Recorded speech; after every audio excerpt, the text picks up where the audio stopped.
C'était censé être un grand moment de fierté pour l'Afrique du Sud, le tout premier sommet du G20 sur ce continent.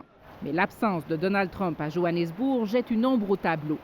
Death, death, death. Lui qui a accusé faussement l'Afrique du Sud de commettre un génocide contre ses fermiers blancs. Very good.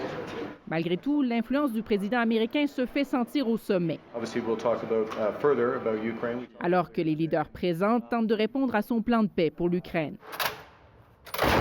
Un plan en grande partie collé aux demandes de Moscou, qui prévoit de céder les régions occupées de Donetsk et de Louhansk à la Russie, aucune adhésion à l'OTAN et une réduction des forces ukrainiennes. Et on doit être réaliste ici.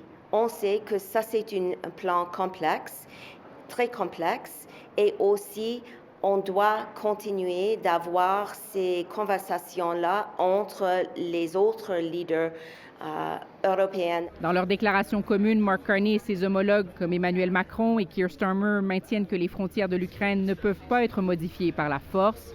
Ils s'inquiètent aussi des restrictions imposées à l'armée de Volodymyr Zelensky. Ukraine should be at the table, not on the table.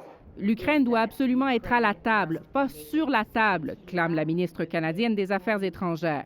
Mais cet expert basé à Odessa qui assiste au G20 se montre peu optimiste, surtout si les Américains mettent leur menace à exécution de retirer leur aide.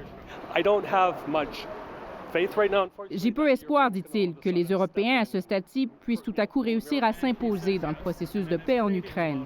Le Canada a beau croire dans une approche multilatérale, l'absence de Donald Trump au G20 montre les limites d'une telle stratégie à l'heure actuelle. Ce n'est pas clair si la déclaration signée par Mark Carney et ses homologues aura un impact sur le président américain. Ici Laurence Martin, Radio-Canada, à Johannesburg.